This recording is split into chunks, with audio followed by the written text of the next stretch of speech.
Oke,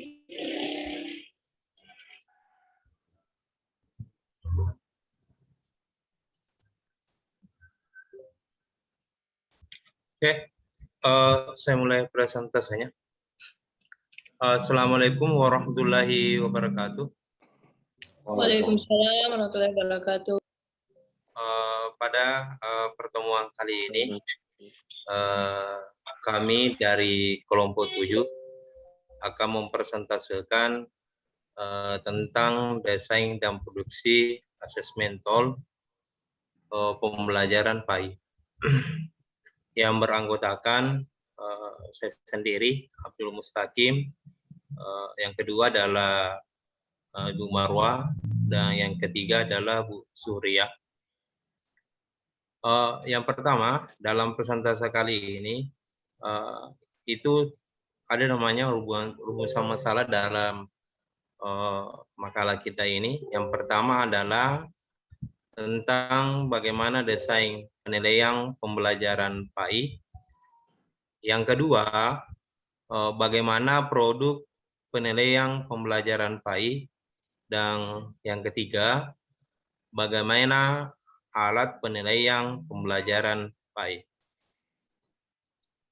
Latar belakang, pendidikan merupakan sebuah program yang melibatkan sejumlah komponen yang bekerja sama dalam sebuah proses untuk mencapai tujuan yang diprogramkan. Sebagai sebuah program, pendidikan merupakan aktivitas sadar dan sengaja yang diarahkan untuk mencapai suatu tujuan. Oleh karenanya, untuk dapat mengetahui apakah penyelenggaraan program sudah mencapai tujuannya, perlu melakukan pengukuran dan penilaian program desain penilaian pendidikan agama Islam. Secara teori, penilaian merupakan tindakan atau suatu proses untuk menentukan nilai segala sesuatu.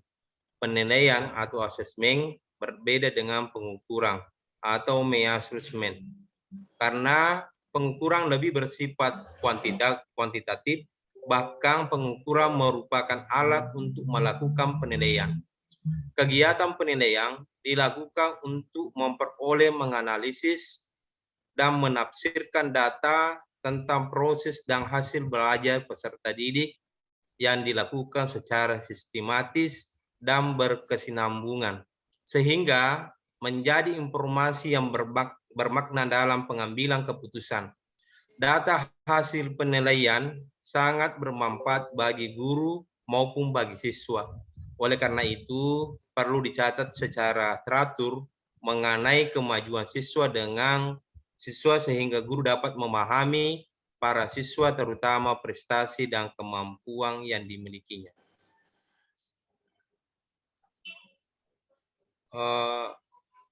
Mungkin Ibu Surya yang bisa membaca lagi untuk dari makalah kita ini. Tapi Bu Surya.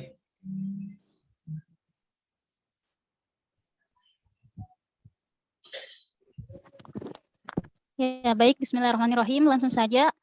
Adapun pembagian pertama yaitu terkait dengan desain penilaian pembelajaran PAI. Jadi di sini dijelaskan bahwa desain adalah suatu ilmu yang berhubungan dengan suatu perencanaan atau perancangan. Biasanya berbentuk suatu gambar yang nantinya dapat diwujudkan dalam bentuk yang sebenarnya atau sebagai aturan yang tertulis saja.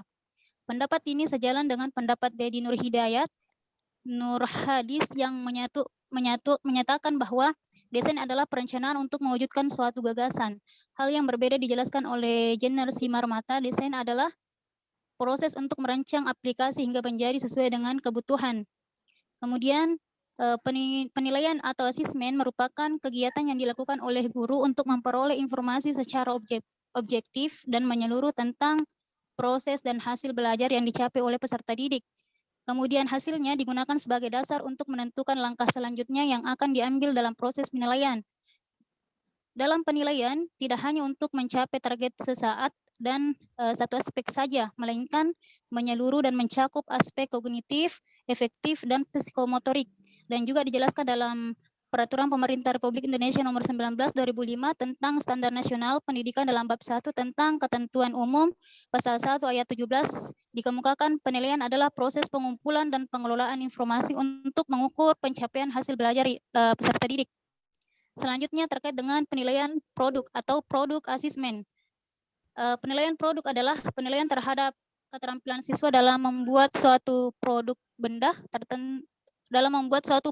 tertentu dan kualitas produk tersebut. Jadi dalam penilaian produk terdapat 2 tahapan penilaian, yaitu penilaian tentang pemilihan dan cara penggunaan alat serta prosedur kerja siswa. Kemudian yang kedua, penilaian tentang kualitas teknis maupun estetik hasil karya atau kerja siswa. Kemudian selanjutnya beberapa contoh penilaian produk. Pertama, penilaian keterampilan siswa dalam menggunakan berbagai teknik melukis. Kemudian yang kedua, penilaian keterampilan siswa dalam menggunakan alat pertukangan secara aman. Kemudian yang ketiga, penilaian keterampilan siswa untuk memanggang roti dengan tekstur roti yang halus.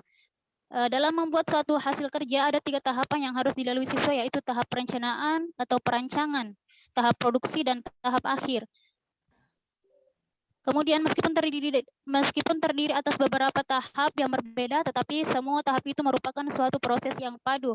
Berhubung ketiga tahap ini merupakan proses yang padu, maka guru bisa saja melakukan penilaian tentang kemampuan siswa dalam memilih teknik kerja pada tahap produksi dan pada tahap akhir. Penilaian hasil kerja siswa, produk asesmen, adalah penilaian terhadap keterampilan siswa dalam membuat suatu produk benda tertentu dan kualitas produk tersebut.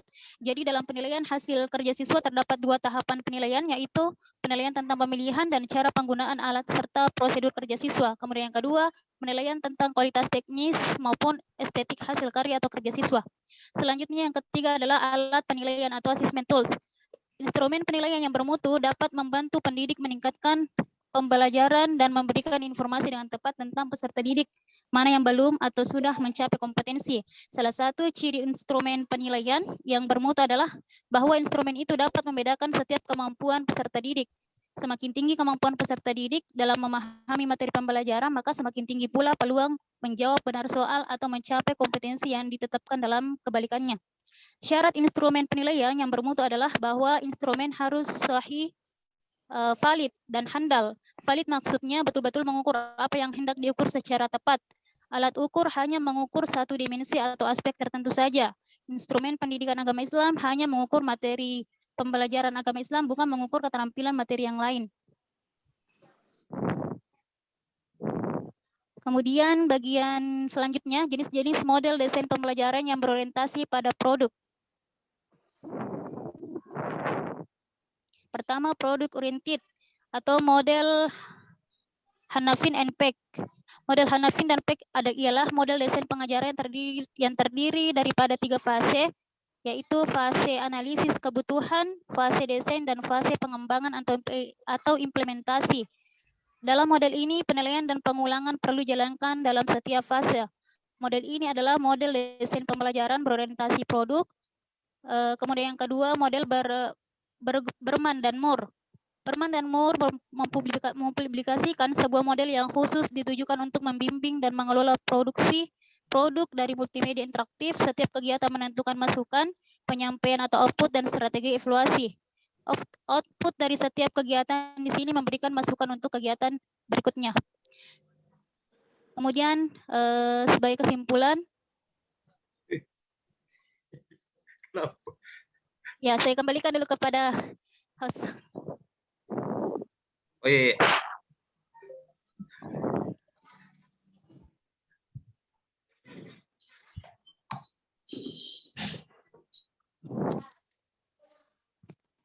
Oke, selanjutnya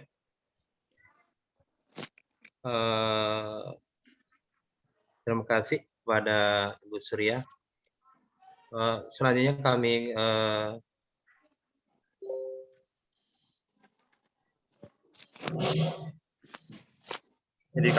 selanjutnya kami berikan kepada teman-teman berikan kesempatan untuk melakukan tanggapan apabila ada yang kurang jelas di dalam pemaparan kami tentang desain dan produksi asesmen tool pembelajaran lain. Jadi kami persilakan kepada teman-teman.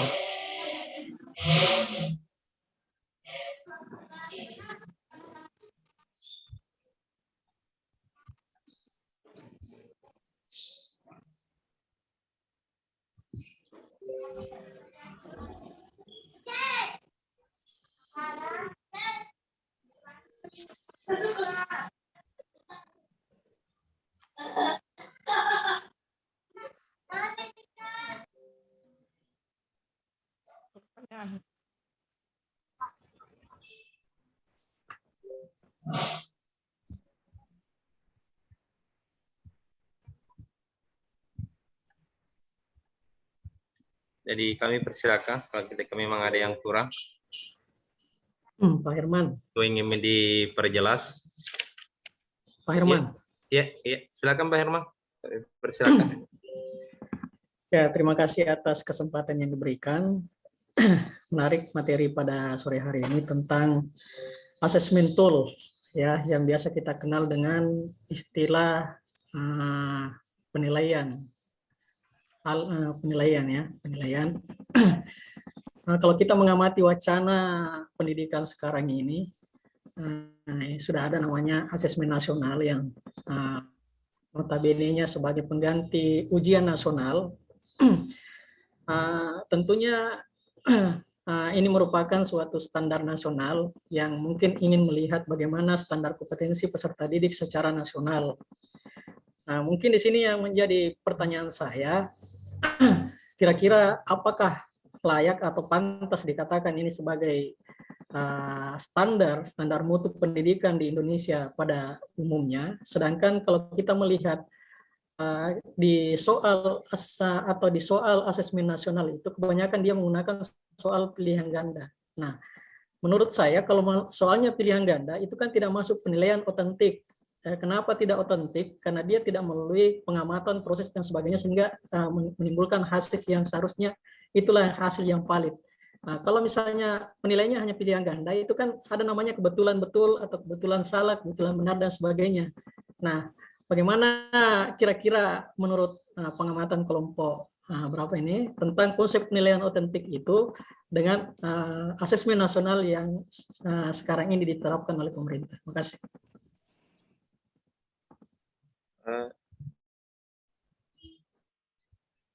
Selanjutnya kalau masih ada pertanyaan kami kami tampung dulu baru kami jawab sekaligus.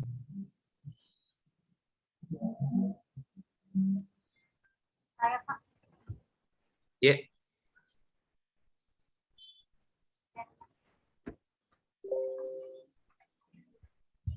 Silakan Ibu Aminah.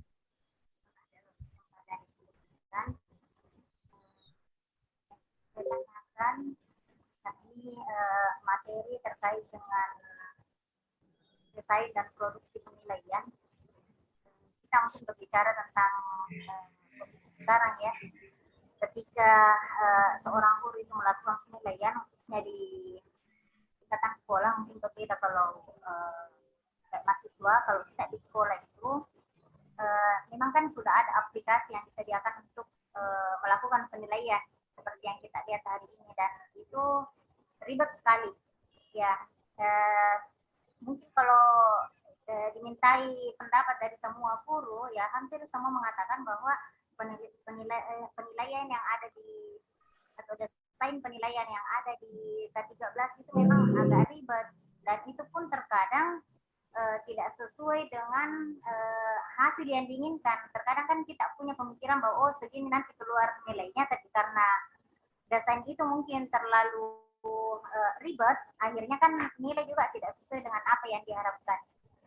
Realitas yang ditemui di lapangan, biasanya kalau kita punya anak yang menonjol, ya kita biasa perkirakan bahwa anak itu mungkin nilainya bagus. Apakah anak peserta didik kita atau anak kita sendiri? Terkadang kalau kita menelusuri, ternyata persoalannya ada di aplikasi. Ya, ada di aplikasi yang ternyata tidak semua orang bisa mengaksesnya dengan baik. Ya, tidak bisa mengaksesnya dengan baik, sehingga terkadang ada anak-anak yang pintar ya, ternyata dirugikan. Ada anak yang mungkin tidak seharusnya mendapat nilai yang bagus itu akhirnya bagus ya. Yang ingin saya tanyakan, kira-kira kalau dalam penilaian itu disediakan desain, taruh misalnya aplikasi tadi itu kita harus memakainya dengan mungkin berpatokan kepada aturan dalam K13, kira-kira adakah cara yang bisa dilakukan oleh seorang guru misalnya untuk mencari desain yang mungkin pernah Bapak Ibu buat itu yang bisa menyederhanakan penilaian K13 yang ada hari ini. Karena terus terang kalau beberapa sekolah juga pernah saya dapat mengatakan seperti ini, saya tidak tahu kerja itu penilaian itu, akhirnya cari orang yang lebih pintar, yang lebih pintar IT untuk mengerjakan nilai itu, yang dirugikan lagi-lagi siswa kita. Ya, saya kira seperti itu karena ini terkait dengan desain dan produksi, mungkin ada dari teman-teman yang bisa berbagi bagaimana cara atau aplikasi apa yang bagus kita lakukan tanpa keluar dari apa yang sudah ditentukan dari K13 itu tadi. Terima kasih. Assalamualaikum warahmatullahi wabarakatuh. Ya, terima kasih atas sanggahannya dari Ibu Aminah. Mungkin ini yang dua dulu saya untuk memberikan penjelasan. Yang pertama dari saudara kita Pak Hermang menanyakan tentang apakah itu terus saja yang pilihan ganda model untuk penilaian atau ada yang lain. Untuk pada saat sekarang ini, apalagi menyangkut tentang asesmen, termasuk dengan AMBK yang kita lakukan setiap tahunnya untuk kelas awal, pada dasarnya bahwa penilaian itu hanya untuk mengukur dari apa yang kita sudah lakukan terhadap kompetensi tersebut, apakah tercapai atau belum ada ketercapaian. Makanya kita melakukan penilaian, dan penilaian hal itu berbagai cara melakukan penilaian. Apakah dengan apa yang dikatakan tadi Pak Herman secara otentik atau dengan yang lainnya. Tetapi yang pada biasanya, makanya pada hari ini sudah beberapa ada pergeseran untuk meninggalkan tentang model-model yang sebelum-sebelumnya. Ini sudah berbasis asesmen, itu ada menyangkut tentang literasinya, tentang lingkungannya. Ada juga sekarang sudah ada namanya penilaian lingkungan survei belajar. Itu yang sering sudah kita lakukan, karena di dalam hal itu kita ingin melihat bukan hanya dari segi pengetahuan dan keterampilannya, tetapi yang kita mau tunjukkan adalah KI satunya dengan KI 2-nya, yaitu tentang habdu minallahnya dengan habdu minannasnya. Itu yang ingin dilihat daripada AMBK pada saat sekarang ini. Makanya banyak yang didengarkan itu tentang literasi untuk menumbuhkan rasa ingin tahu atau bagaimana cara untuk menumbuhkan hal yang tersebut kepada siswa. Jadi makanya untuk berbasis AMBK ini ada beberapa berbagai macam model pertanyaan tentang apa yang dilakukan oleh siswa, termasuk dengan lingkungannya itu sendiri. Yang kedua dari Ibu Aminah, saya tanggapi, untuk model penilaian untuk Kementerian Agama sudah meluncurkan namanya RDM, rapor digital. Mungkin teman-teman yang ada untuk yang naungan madrasah itu sudah ada modelnya. Tinggal bagaimana memasukkan sesuai dengan kebutuhan untuk melahirkan nilai-nilai yang sudah kita yang sudah kita tentukan dengan secara manual untuk mengikut di aplikasi penilaian. Dan untuk Kementerian Pendidikan itu sudah meluncurkan juga rapor pendidikan. Mungkin dari Ibu Aminah belum mengakses kayaknya dari operatornya, itu sudah ada desain untuk rapor untuk Kementerian Pendidikan. Tinggal memasukkan akun belajar ID admin dari untuk untuk Kementerian Pendidikan yang sekolah, tinggal memasukkan akun-akun belajar ID-nya, akun belajarnya, tinggal mengakses untuk memasukkan nilai hal tersebut. Tetapi ini masih sementara proses sosialisasi rapor pendidikan untuk Kementerian Pendidikan. Kalau untuk Kementerian Agama itu sudah beberapa tahun, mungkin sudah 3 tahun atau 4 tahun. Yang 2 tahun ini sudah lancar, termasuk dengan hosting-hosting yang diberikan fasilitas oleh Kementerian Agama maupun dengan hosting-hosting yang dilakukan oleh madrasah ya, itu sendiri. Mungkin dari teman saya yang lain bisa menambahkan dari pertanyaan yang kedua ini. Mungkin dari teman-teman, apakah Ibu Surya atau Ibu Marwah bisa menambahkan? Ya, baik, sedikit tambahan Pak terkait dengan asesmen tadi. Jadi dalam asesmen tools itu sebenarnya ada 2 penilaiannya, bukan hanya satu.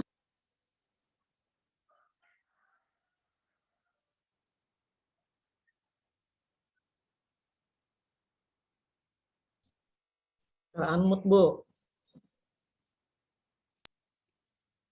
Ya, baik, sedikit tambahan terkait dengan asesmen tools tadi penilaiannya. Jadi dalam penilaian asesmen tools itu sebenarnya ada 2 macam penilaian ya, bukan hanya satu saja, bukan hanya dari tes saja, namun ada juga dimaksud dengan penilaian non-tes.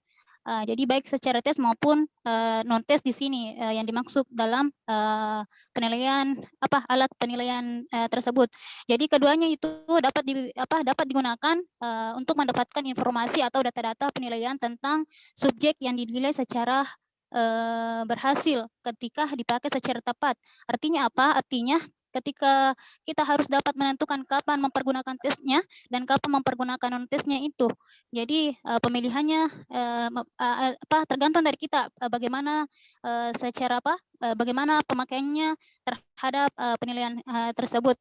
Kemudian mungkin juga ada contoh sedikit terkait dengan tadi dari penilaian tesnya, seperti mungkin alat prosedur yang dipergunakan dalam rangka pengukuran penilaian, misalkan testing juga, yaitu pengukuran dalam misalkan dalam penilaian tes ya, misalkan dalam penilaian istilahnya contohnya dalam misalkan soal pilihan ganda seperti itu, baik dari misalkan dari segi efektifnya, kognitifnya, begitupun dengan psikomotoriknya.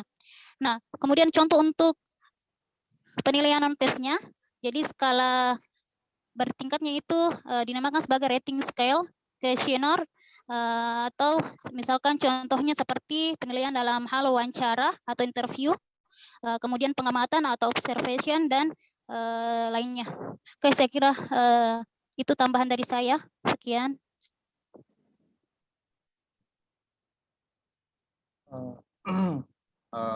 Jadi bagaimana teman-teman, masih ada yang bisa memberikan tambahan atau masih ada yang kurang jelas?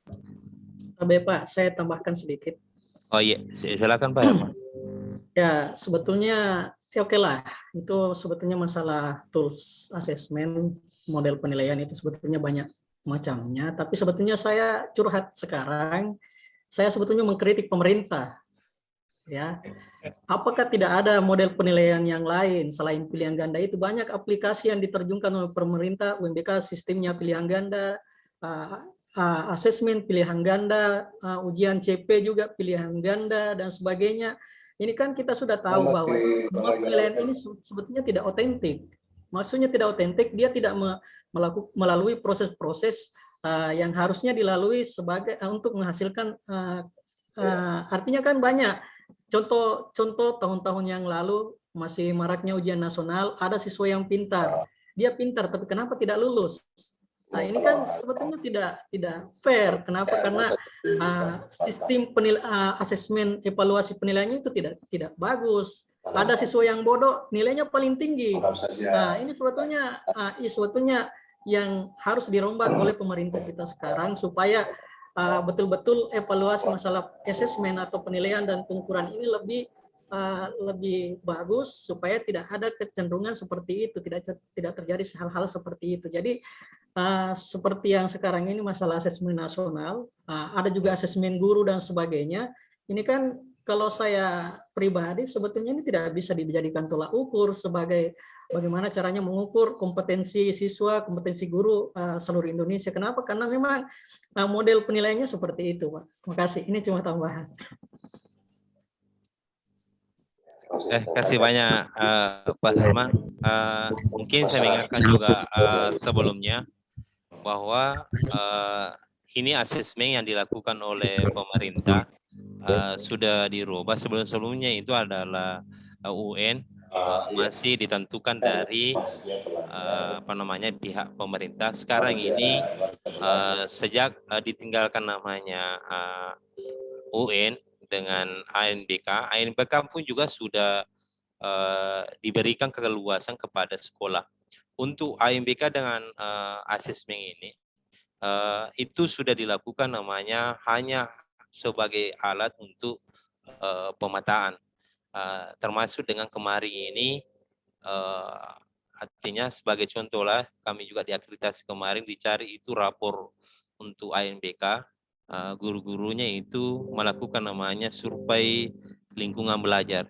Artinya dalam hal ini kita melakukan pemetaan, pemerintah khususnya untuk Kementerian Pendidikan melakukan pemetaan termasuk dengan guru untuk melakukan survei-survei apa yang dilakukan di sekolah hal tersebut, bukan sebagai hal penilaian. Termasuk juga dengan akreditasi itu sebenarnya tidak mempengaruhi banyak tentang apa yang ada di dalam sekolah tersebut. Tapi yang paling menonjol ketika mulai dilakukannya akreditasi itu hanya untuk bagaimana siswa kita melanjutkan ke perguruan tinggi. Begitupun juga dengan asesmen ini sebagai rekam atau dengan siswa kita akan melanjutkan dengan perguruan tinggi nantinya.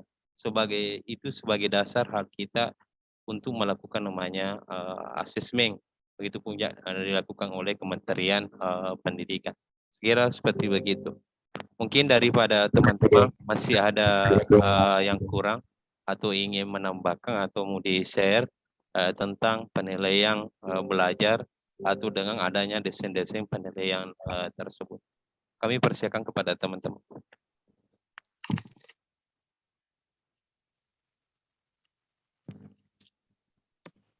Halo? Iya, silakan Bande. Kalau Sudah terkait pertanyaannya Pak Herman. iya, silakan Pak Bande. Ya, tentang pilihan ganda. Kalau di lapangan itu, kalau pilihan ganda Pak, itu ternyata memudahkan pemeriksa. Nah, ujian terakhir, ya, ujian terakhir itu mencakup semua, mulai dari kelas 1, 2, 3. Kalau dia itu SMP kelas 7, 8, 9, seperti itu, dan membutuhkan banyak soal. Ya, biasanya 40 sampai 50. Ujian nasional kemarin itu dirubah dialihkan menjadi ujian sekolah, di mana kalau kami ini ujian sekolahnya kan dari soalnya itu dari Diknas, tapi tidak tahu bagaimana teman-teman di sini. Itu soal yang dari Diknas itu tidak harus seperti itu. Maksudnya masih ada perbaikan dari kita. Masih bagaimana Pak Mustaqim? Ya, karena kami bahkan ada yang menambah dengan soal esai. Ya, ada 5 nomor soal esai. Bahkan ada soal yang diperbaiki tidak sesuai dengan kuncinya, teksnya dan sebagainya. Jadi seakan-akan sebelum supervisi soalnya. Ya, seperti itu. Ya, mengenai kalau pilihan ganda terus, kan ini penilaian Pak, sebelum-sebelumnya itu ada SI. Ya, banyak-banyak SI, mulai kelas 7, 8, 9, pada saat kita membuat soal itu, kadang 10 pilihan ganda, 5 SI-nya, bahkan pernah semua SI. Dan di ujian terakhir ini ya, solusi untuk memudahkan para pemeriksa, karena itu cukup katanya dibocor-bocorkan dan itu cepat memperoleh hasil daripada siswa. Dan ujian-ujian misalnya CPNS dan sebagainya itu banyak pilihan ganda. Banyak instansi yang menerima itu tidak hanya pilihan ganda, tapi ada lagi tes wawancara ya dan sebagainya, misalnya tidak cukup dengan pilihan ganda. Jadi antisipasinya Pak Herman, antisipasinya kalau kita sudah seperti inilah sistem penilaian kita di akhir-akhir sekolah, ya banyak pilihan ganda, maka kita sebagai guru setiap sebelum itu sering-sering membuat soal esai, ya seperti itu. Ya Pak. Iya, sebetulnya juga mungkin karena aplikasi belum ada bisa menjawab atau memeriksa soal yang soal uraian, yang bisa dijawab itu soal pilihan ganda, makanya begitu mungkin. Ya, karena di essay juga itu terkait ada perasaan. Ya, tidak sama cara menilai. Mungkin sama jawabannya tapi kondisinya lain dilihat. Makanya itu hasil ujian sekolah bukan itu yang menjadi nilai jasa. Masih ada perpaduan daripada nilai-nilai sebelumnya, nilai portofolio dan sebagainya. Kemarin itu kan bahkan kita diberikan kesempatan tidak mesti ujian tertulis, bisa saja mengumpulkan portofolio waktu pandemi kemarin itu. Ya. Seperti itu, Pak. Kami tunggu Pak Herman ini membuat aplikasi karena kayaknya Masya Allah berbakat sekali. Mudah-mudahan bisa buat aplikasi untuk memudahkan kita, Pak. Bukan mempersulit lagi deh.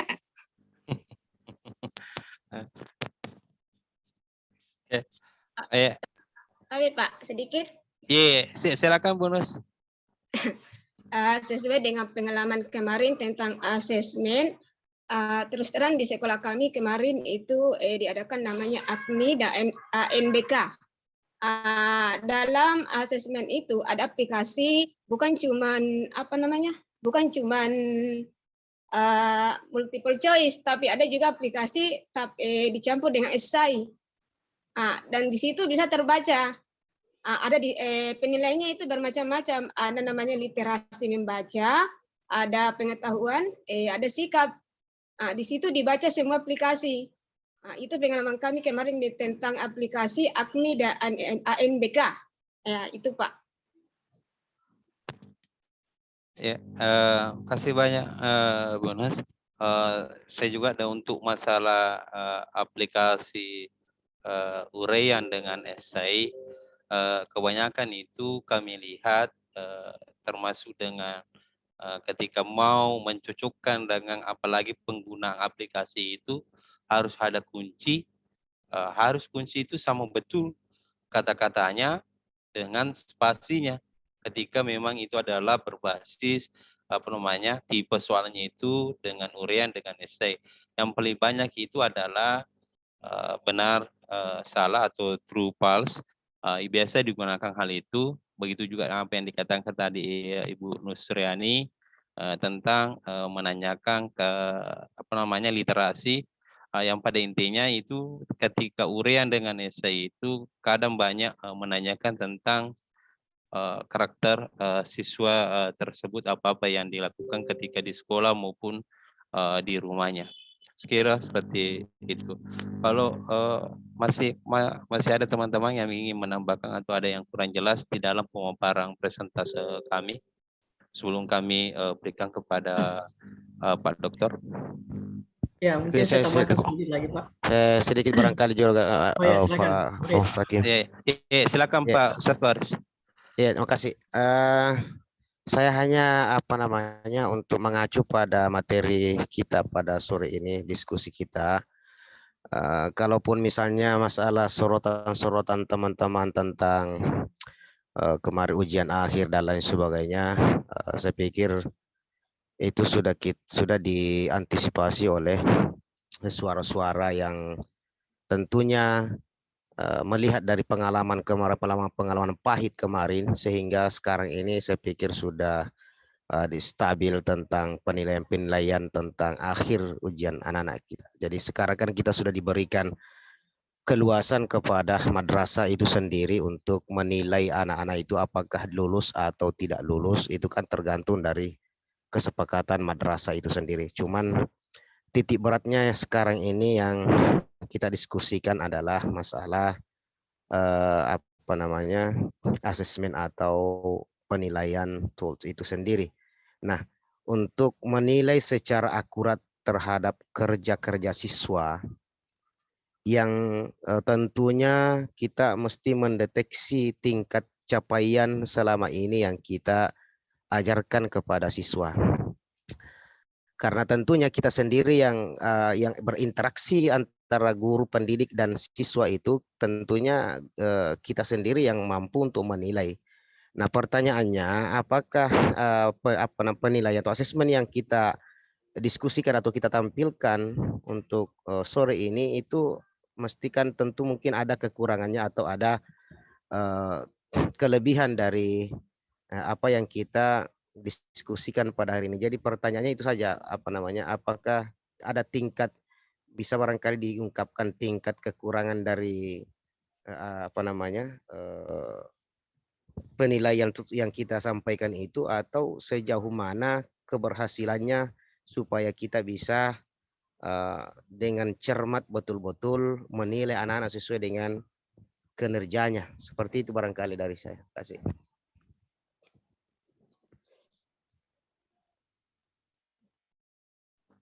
Oke, kasih Ustaz.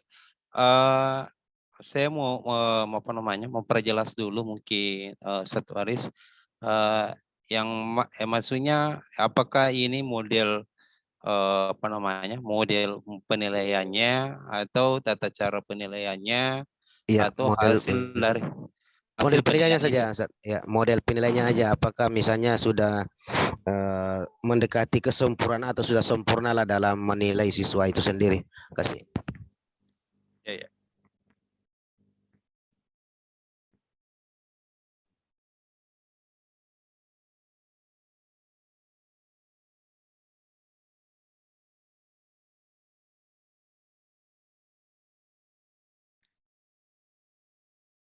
Oke, dalam hasil pemaparan kami di sini, penilaian tentang pertama itu ada namanya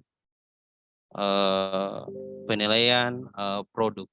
Jadi penilaian produk ini itu cara penggunaan alat serta prosedur kerja siswa. Jadi yang dimaksud di sini adalah praktik. Jadi yang dipraktikkan itu termasuk dengan yang yang membutuhkan menganalisa dengan kompetensi yang kami sajikan di dalam melakukan produk ini. Di dalam kekurangannya yang pertama adalah ketika melakukan hal tersebut perlu ada beberapa alat termasuk dengan lab ketika membutuhkan namanya penilaian produk.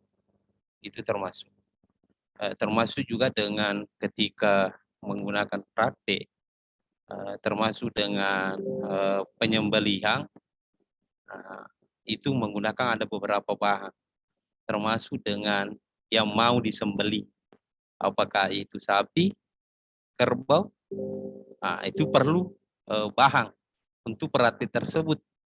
Itu salah satu contoh. Ketika praktik itu misalnya praktik sholat, berarti itu masih mudah daripada penilaian itu. Tetapi kelebihannya di dalam ketika melalui dengan produk asesmen ini itu lebih lebih berkualitas karena peserta didik tersebut terjun langsung merasakan tentang hal kompetensi yang kita sajikan. Dia merasakan langsung. Tapi ketika penilaian itu berbasis teks, itu peserta didik masih meraba-raba tentang apa yang kita ketika kompetensi yang kita sajikan daripada itu. Tetapi ketika penyajian daripada penilaian berbentuk teks, itu bahannya mudah dan tidak sulit untuk disajikan. Itu daripada untuk melakukan penilaian tersebut. Ketika menggunakan teks mudah bahannya, tetapi kualitas itu mungkin kurang. Tetapi ketika penilaian dilakukan dengan produk, bahannya sulit, tetapi kualitasnya bagus karena anak-anak langsung terjun sendiri. Itu mungkin dari saya. Tapi mungkin dari teman-teman saya dari kelompok 7 mungkin bisa menambahkan tentang apa yang ditanyakan dari Ustadz Waris.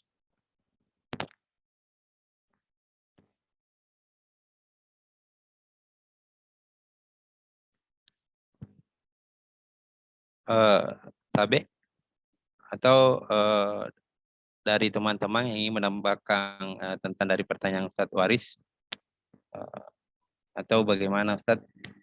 Apakah dari penyajian saya? Oh iya, siap. Terima. Ya, makasih banyak Ustadz. Dari teman-teman yang lain, bagaimana? Masih ada ingin menambahkan atau masih ada yang kurang di dalam penyajian kita untuk presentase kali hari ini? Sebelum saya kembalikan ke Pak Dokter. Iya, silakan. Ya, kan tanya dengan keadaan sekarang yang penilaian secara online, secara jauh, adakah kira-kira solusinya ini untuk mengurangi atau meminimalisir daripada ketidakjujuran anak yang dinilai?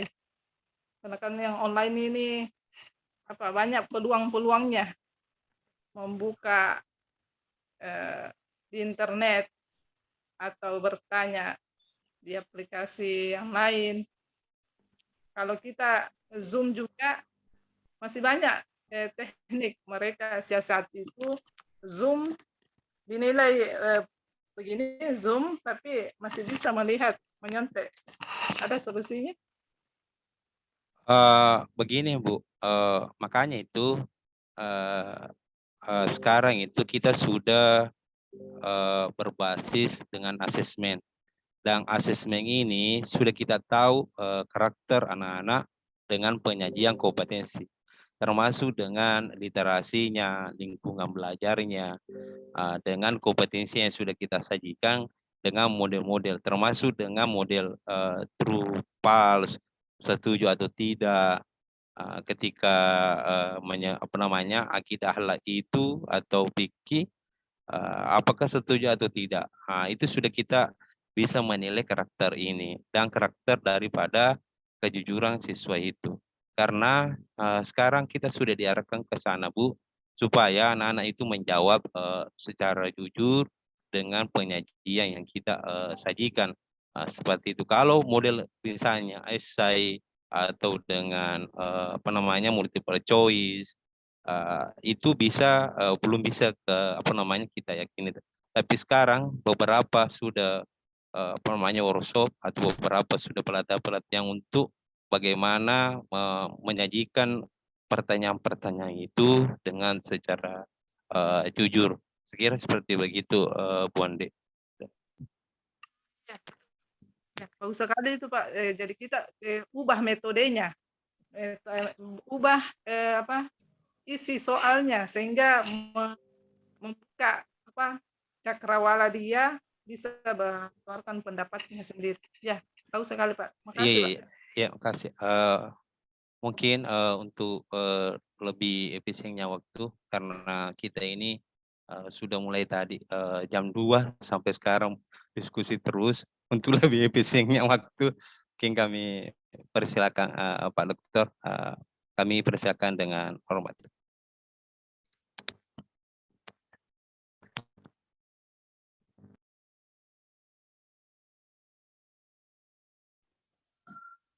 Bismillahirrahmanirrahim. Assalamualaikum warahmatullahi wabarakatuh.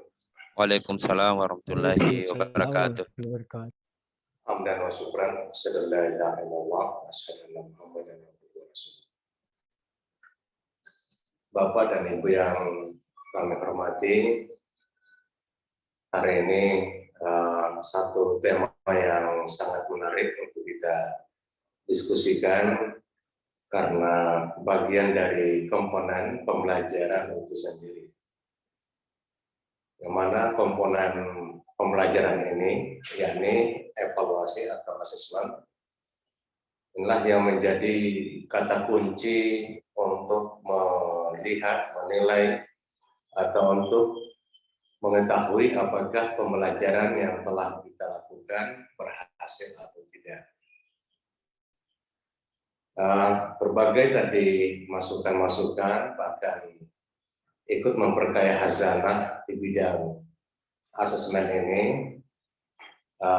Saya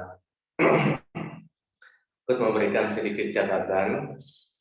Jadi yang pertama yang saya ingin sampaikan adalah ketika era digital terus berkembang, kemudian semua komponen pembelajaran terdigitalisasi, maka yang menjadi perdebatan itu adalah tentang penilaian atau evaluasi. Jadi perdebatan di sini tentu lebih pada melihat bagaimana digital itu mampu mengakomodasi semua komponen yang akan dinilai kepada peserta didik. Jadi mungkin mata pelajaran yang bersifat umum itu bisa terakomodasi dengan mudah. Akan tetapi bagi pelajaran PAI dan ruang lingkup PAI itu sendiri tentu berbeda dengan mata pelajaran lain. Misalnya mata pelajaran bahasa Indonesia, fisika, dan seterusnya. Karena di PAI ini ya di samping mengikuti taksonomi Bloom, kognitif, afektif, dan psikomotorik, tapi ada satu hal yang harus menjadi perhatian dan ini menjadi mainstream dari seluruh item penilaian, yakni spiritualitas. Jadi spiritualitas ini sesungguhnya tidak terakomodir di dalam taksonomi Bloom. Dulu tahun 2013 saya meneliti, bahkan ya di dalam penulisan disertasi saya kritisi tentang taksonomi Bloom. Kemana bahwa ini bersifat sekuler. Sekulernya karena tidak mengakomodasi atau tidak representasi dari pendidikan agama Islam. Namun demikian belakangan para muhtasyir yang memberikan ikhtisar itu menambahkan kalau afektif itu dibawa karena spiritualitas. Tapi sesungguhnya bukan itu yang dimaksud oleh Bloom itu. Dia hanya melihat dari sisi sikap, sifat, karakter. Tapi dalam konteks PAI ada keimanan, ada penghayatan. Dari situ memberikan inspirasi untuk membentuk perilaku yang santun, yang lemah lembut, dan seterusnya. Jadi itu saya mengkaji dulu, ini tidak lengkap ya dari yang disarankan oleh atau yang direkomendasikan oleh taksonomi Bloom ini. Dan saya melihat PAI harus menambah dari sisi atau memperkuat dari sisi spiritualitasnya. Dan inilah yang menjadi perdebatan dulu di depan Dewan Penguji para profesor di bidang PAI, dan saya pertahankan itu. Dan saya mengatakan bahwa ya tentu spiritualitas menjadi kata kunci di dalam PAI, ini harus diakomodasi. Dan inilah yang paling sulit untuk dievaluasi. Kenapa ya? Karena sifatnya abstrak, kemudian yang kedua fluktuatif. Fluktuatif itu ya naik turun, naik turun. Iman anak itu ya iman kita ini kan naik turun, ya. Seperti baju bisa dilepas. Ya. Jadi kadang-kala anak-anak hari ini bagus sekali imannya, ya. Rajin sholat, besok lagi malas, ya. Tersuka teriak-teriak, ya. Jadi memang ya fluktuatif. Dan itu membutuhkan suatu instrumen atau model penilaian yang bisa mengakomodasi semua itu. Jadi ini sehingga penilaian PAI itu selalu menjadi diskusi yang panjang karena memiliki identitas karakteristik objek yang harus dinilai dan itu menjadi kata kunci utama. Kemudian ketika digitalisasi ini berkembang, maka yang mengawali istilah itu adalah atau istilah yang pertama berkembang yakni computing based test, yakni tes berbasis komputer.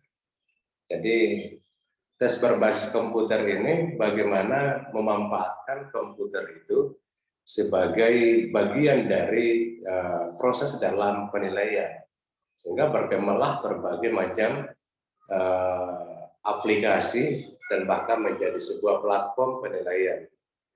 Nah, di era digitalisasi itulah banyak sekali menjamur aplikasi-aplikasi dalam bentuk asesmen, ya, dan itu diuji cobakan di berbagai penelitian dan bisa diterima dan bisa diaplikasikan bagi setiap pendidik tergantung dari target atau sasaran yang ingin dicapai. Sehingga karena banyaknya aplikasi atau platform penilaian yang tersedia di cloud itu ya sehingga disebut dengan assessment tools. Jadi banyaknya pilihan-pilihan penilaian di dalam cloud itu, itulah yang berkembang menjadi sebuah istilah term disebut dengan assessment tools. Nah, tentu dalam berbagai kecanggihan ya, atau kelebihan-kelebihan dalam konteks asesmen yang berbasis digital atau yang disebut dengan assessment tools ini, yang pertama adalah efektif. Ya. Jadi efektif yakni ya tergantung juga ya kelengkapan data yang diinput, kemudian seluruh taksonomi yang di dalamnya terwakili atau representasi semua. Ya.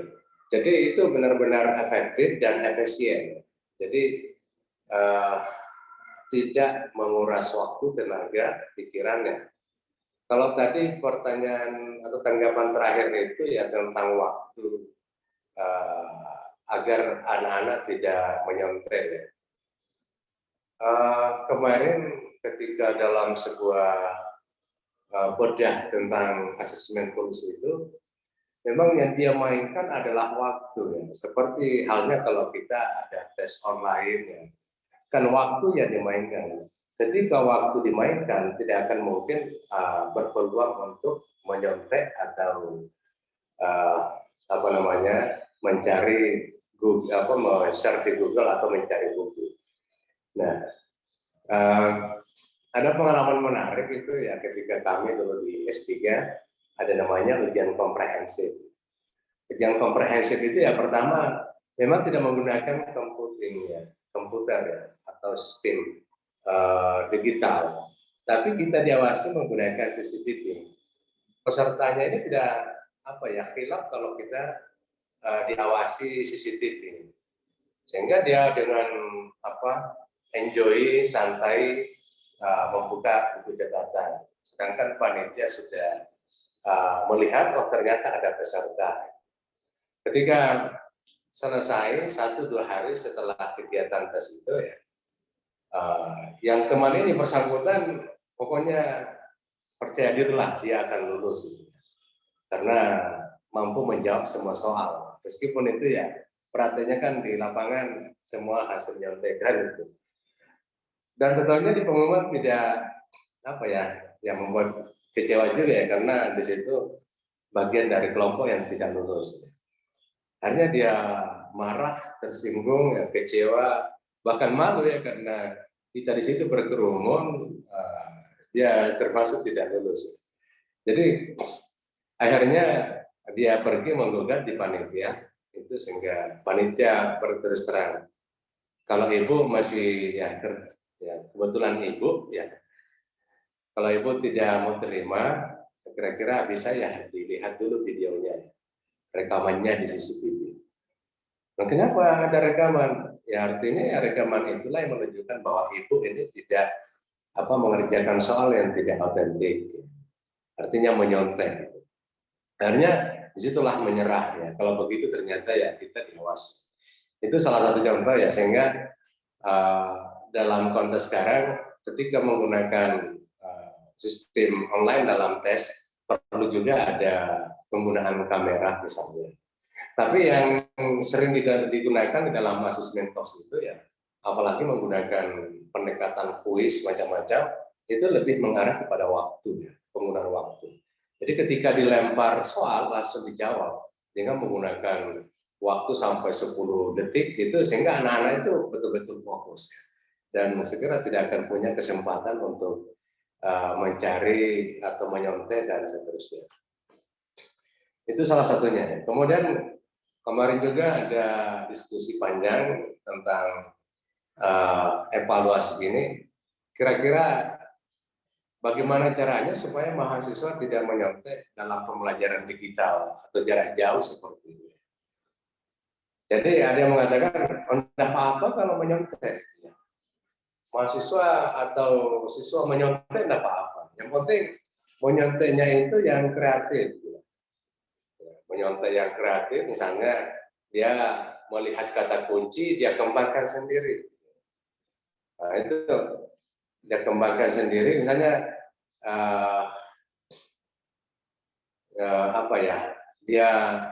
kita minta apa dalil sholat di dalam Al-Quran. Coba sebutkan surah apa dan ayat keberapa. Lalu tentu dia akan cari misalnya. Dia cari, kemudian pertanyaan selanjutnya adalah coba jelaskan makna atau pesan dari ayat itu. Nanti dia jelaskan sendiri. Dan itu ada yang mengatakan itu tidak apa-apa, yang namanya mencari ayat itu kan no problem ya. Yang jadi masalah itu adalah kalau penjelasannya juga merupakan hasil plagiat atau hasil nyontekan. Lalu yang lain mengatakan apa-apa menyontek, yang penting jujur. Jujurnya dalam arti bahwa jawaban ini saya kutip dari teman saya misalnya. Jadi yang penting jujur katanya. Jadi ya, itu juga menarik ya, karena sekarang di dalam konteks hal yang dibutuhkan dalam dunia sekarang ini, urutan pertama itu adalah kejujuran. Jadi jujur dalam mengerjakan soal. Ya ini misalnya ya, kalau saya tes Bapak Ibu, tidak apa-apa menyontek, yang penting jujur. Misalnya Pak Tamsil tidak tahu jawabannya, lalu di situ tentu menyontek sampai Bu Aminah ya. Nanti akhir jawabannya Pak Tamsil ini ya ada ditulis dalam kurung pendapat Ibu Siti Aminah. Itu baru namanya jujur itu. Dan itu diakui. Wah, ini baguslah karena jujur. Artinya jawabannya itu bukan dilihat dari aspek benar atau salah, tapi itu bagian dari ikhtiar. Daripada kosong, lebih ada ikhtiar menjawab satu pertanyaan. Jadi itu tentu kita dituntut intinya adalah berkreasi. Berkreasi di dalam bagaimana mendesain penilaian-penilaian yang tentu kita harus beradaptasi dengan perkembangan zaman, perkembangan digitalisasi itu sendiri. tadi ada yang menarik juga ya. Kalau kita ingin melihat secara teoritis itu, ya ada dalam penilaian ada namanya tes dan ada non tes. Tesnya ada objektif, subjektif, ada performance test dan ada product test. Jadi tes objektif tadi ya tentu pilihan ganda, penjodohan, benar salah, yang tentunya tadi ini menarik. Kalau multiple choice, pilihan apa ya, benar salah menjodohkan, itu sesungguhnya adalah soal yang paling sulit dikerjakan atau dibuat. Tapi kelebihannya adalah mudah memeriksa. Jadi mudah memeriksa, tapi sulit disusun. Karena kenapa harus divalidasi dari sisi tingkat kesulitan, tingkat kerumitan, tingkat apalagi kira-kira apakah ada kesamaan antara soal yang satu dengan yang lain, dan kemudian tingkat kebermanfaatan. Jadi masih ada sebenarnya validasi soal dari misalnya multiple choice, pilihan menjodohkan dan benar salah itu ya tentu merumuskan, membuat soal itu sangat sulit, tapi menjawabnya sangat mudah. Kalau esai justru membuatnya itu mudah, tapi memeriksanya itu sangat susah. Kenapa? Karena bersifat subjektif. Kecuali kalau sekarang dikembangkan lagi istilah esai objektif. Esai objektif ya itu tadi yang menggunakan kata kunci. Jadi kalau jawabannya ini, meskipun esai, tapi jawabannya ini, misalnya sebutkan jenis-jenis apa itu. Berarti kan jawabannya harus jelas itu. Berarti bersifat objektif. Tapi kalau tadi bersifat uraian, nah ini yang sifatnya subjektif. Ya ini tergantung penilaian dari guru yang bersangkutan. Sehingga disebut dengan tes objektif, subjektif. Kemudian ya performance, perkembangan, kemampuan yang bisa ditunjukkan oleh peserta didik dan produk. Ini produk juga banyak tadi juga disebutkan baik dalam bentuk kemampuan mempraktikkan sholat atau bagaimana pengamalan dalam akhlak misalnya, atau karya yang bersifat proyek yang diberikan, membuat karya ilmiah atau ada proyek yang dia harus selesaikan, yang bersifat produk itu ya bisa kita berikan penilaian.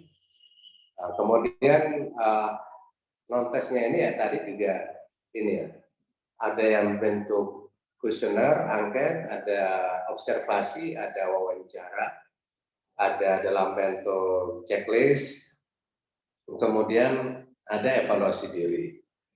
Dan saya kira ini bisa semua dikembangkan, diadaptasikan di dalam satu bentuk platform penilaian yang berbasis digital. Lalu beberapa aplikasi yang sering digunakan oleh teman-teman dalam pengembang asesmen fungsi itu ya, ada yang disebut dengan Kahoot quizzes, ada SurveyMonkey. Ya kemarin SurveyMonkey ini ya banyak dikembangkan karena dianggap lebih praktis ya SurveyMonkey, dan itu dapat memasukkan berbagai macam item-item penilaian mulai dari kognitif, sikap, kecakapan, skill sampai ke aspek moralitas atau akhlakul karimah. Kemudian ada props quizzes, ada juga quiz creator dan seterusnya. Jadi ada memang pilihan-pilihan yang juga dikembangkan oleh Kemendikbudristek ya, Kemendikbudristek, karena kebetulan teman ini dari UPI Bandung juga bagian dari kreator digital, pembelajaran digitalnya di Kemendikbudristek. Jadi itu yang menjadi pemasok ya, aplikasi-aplikasi yang bisa dikembangkan, bisa diterapkan di Kemendikbud atau di Kemendikbud. Jadi saya kira Bapak Ibu tidak perlu ada pembatasan-pembatasan justru kita ingin mencoba bagaimana aplikasi yang kita sudah kuasai, kita kembangkan terus-menerus dengan memasukkan penilaian yang bersifat ciri khas atau identitas utama bagi mata pelajaran PAI. Jadi ini yang menjadi tersulit PAI, tidak sama dengan mata pelajaran yang lain, karena ada aspek keimanan, sesuatu yang abstrak, dan ada aspek penghayatan.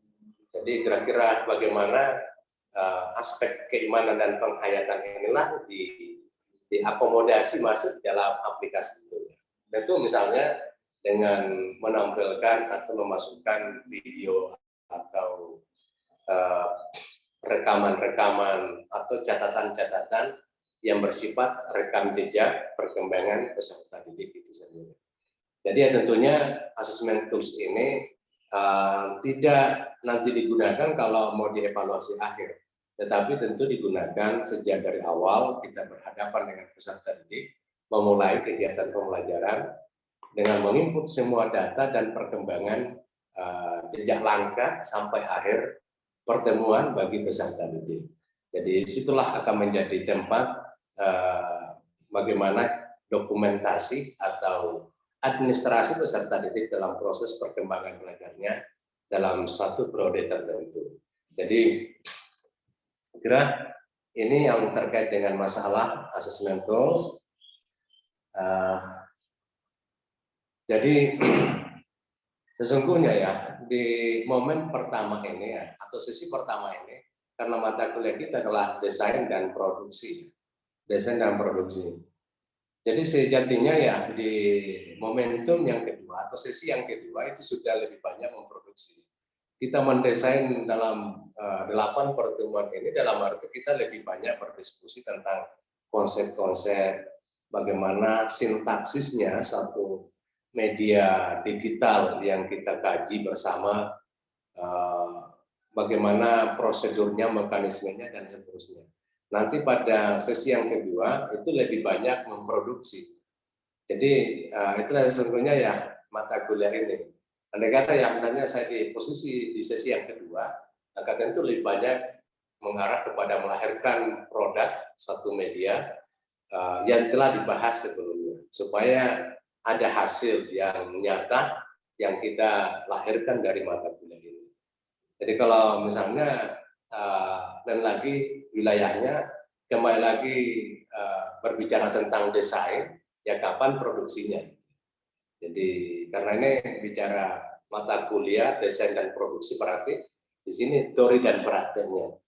Nah, penekanannya di sesi pertama kan teorinya, nanti di sesi yang kedua lebih banyak praktek dan bisa melahirkan atau memproduksi media pembelajaran yang tentunya berbasis digital pada mata pelajaran PAI itu sendiri.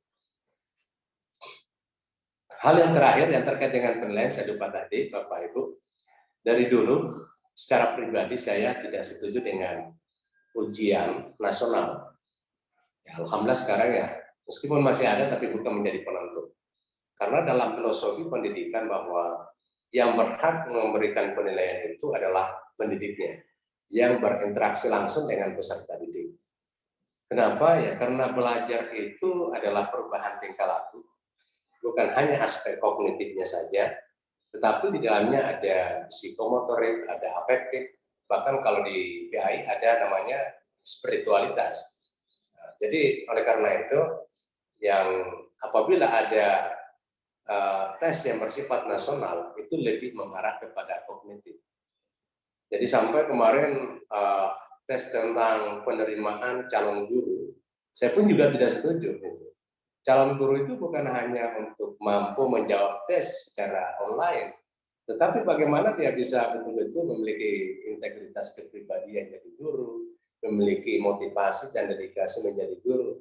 Jadi tidak hanya berhadapan dengan komputer, mampu menjawab soal, sudah selesai, lolos jadi guru. Jadi hal itu sesungguhnya adalah mencederai ya. Kalau kita melihat mencederai nilai-nilai filosofis dari pendidikan itu sendiri. Karena seakan-akan pendidikan dan pembelajaran itu diarahkan kepada sistem robotik, sistem positivisme hitam putih dan tanpa melihat dari aspek spiritualitas dan moralitas itu sendiri. Jadi sehingga yang kebanyakan lolos menjadi guru itu, bahkan jadi dosen pun juga seperti itu, adalah yang berusia muda. Berusia muda. Kenapa? Karena masih kuat ya memorinya untuk mengingat teori-teori tentang regulasi dan seterusnya. Bagaimana guru-guru yang senior? Ya, tentu yang sudah lama mengabdi hanya tidak mampu berkompetisi dengan sistem penilaian seperti itu. Karena kenapa ya, mana bisa atau mampu lagi menghafal undang-undang, menghafal teori-teori, itu sudah wilayahnya yang baru sarjana, yang masih muda itu. Sehingga ya bahkan di ini ada Pak Sirajuddin, ini teman dari Sidrap yang kuliah S3 itu curhat itu. Wah, ini PPK ya sekarang ya. Ini PPK saja ini P3K. Ya, P3K ya. Kita tidak bisa lulus itu, terlalu tinggi soalnya. Kita sudah tua begini, masa dikasih soal seperti itu. Akhirnya yang lulus itu adalah guru-guru muda itu. Jadi waduh, ini juga yang jadi problem sekarang, penilaian yang berbasis kemudahan itu. Jadi ya yang sudah berusia ya mohon maaf, yang kalau yang belum lulus P3K ya apa boleh buat, ya memang karena sistemnya begini. Jadi bagi saya ya, andai kata dulu kita diskusikan itu, penilaian itu misalnya mau jadi guru, ya ini harus kerjasama dengan perguruan tinggi yang memiliki fakultas keguruan atau fakultas tarbiyah. Jadi misalnya Kementerian Agama Parepare ingin menerima guru agama, maka dia harus kerjasama dengan fakultas tarbiyah, YAIN. Kenapa? Karena yang lebih tahu tentang alumni fakultas tarbiyah adalah sarjana tarbiyah adalah fakultas tarbiyah. Jadi kalau di situ punya rekomendasi dengan hasil rapat senat fakultas tarbiyah bahwa inilah yang perlu direkomendasikan, layak dipertimbangkan menjadi guru, ya saya kira itu sangat penting. Tapi di sisi lain juga perlu ada tes, karena setiap saat kan terjadi perkembangan, dinamika setiap orang. Mungkin saja ketika sarjana dia belum ketika kuliah dia belum menemukan momentum untuk belajar dengan baik.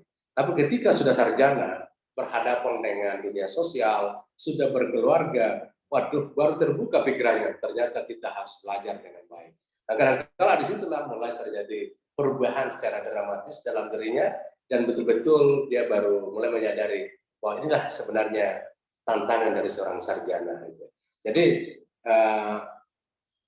sekarang ini dengan adanya digitalisasi dan kebijakan yang sifatnya pragmatis, itu kadang-kala terjadi tidak seirama dengan filsafat pendidikan, filosofi pendidikan itu sendiri yang mengarah kepada humanistik, spiritualitas, dan tentu mengarah kepada orientasi membangun peradaban itu sendiri. Jadi baiklah Bapak Ibu ya, sudah pertemuan ke-8 ini rupanya ya saya merasa sangat singkat sekali. Banyak hal yang belum sempat kita bahas bersama karena keterbatasan waktu. Jadi namanya cita-cita, harapan itu haruslah selalu besar. Persoalan fakta, realitas lapangan ya kita harus syukuri apa yang kita bisa jangkau. Dan saya berharap secara pribadi kepada Bapak Ibu, silahkan selalu menanamkan dedikasi, motivasi untuk berkreasi, berkarya demi untuk kualitas dan mutu pendidikan Islam itu sendiri. Karena kalau bukan kita yang punya inisiatif, punya ikhtiar, ya tentu generasi kita di masa depan akan semakin mencemaskan. Kemudian yang kedua, ya tentu kami mengharapkan kepada Bapak Ibu selalulah belajar, karena guru pintar, karena selalu belajar kepada peserta didiknya. Jadi peserta didiklah yang kadang-kala mengajari gurunya sehingga gurunya bisa menjadi lebih pintar itu sendiri. Dan melalui kesempatan ini saya menyampaikan ucapan terima kasih banyak kepada Bapak Ibu yang selalu setia ya, untuk bergabung dalam forum virtual Semoga ikhtiar nawaitu kita selama ini bernilai ibadah di sisi Allah Subhanahu wa taala. Dan tentu selama dalam interaksi ada hal yang kurang berkenan dan ya kurang respect, saya secara pribadi mohon maaf kepada Bapak Ibu. Mudah-mudahan ini semua bagian dari proses pembelajaran karena tidak ada manusia yang sempurna dan tentu setiap manusia menuju kepada kesempurnaan. Baiklah Bapak Ibu, karena waktu tadi Pak Mustaqim sudah memberikan aba-aba, dari tadi sudah diskusi. Otak kita itu punya waktu bekerja, jangan dipaksakan. Apalagi kalau kita sudah berusia begini, ya, kita harus beri ruang untuk relaksasi. Baiklah, selamat Bapak Ibu melanjutkan perkuliahan pada sesi selanjutnya. Semoga sukses dan marilah kita mengakhiri pertemuan ini dengan bersama-sama membaca kalimat hamdalah. Alhamdulillah ya. Assalamualaikum warahmatullahi wabarakatuh. Waalaikumsalam warahmatullahi wabarakatuh.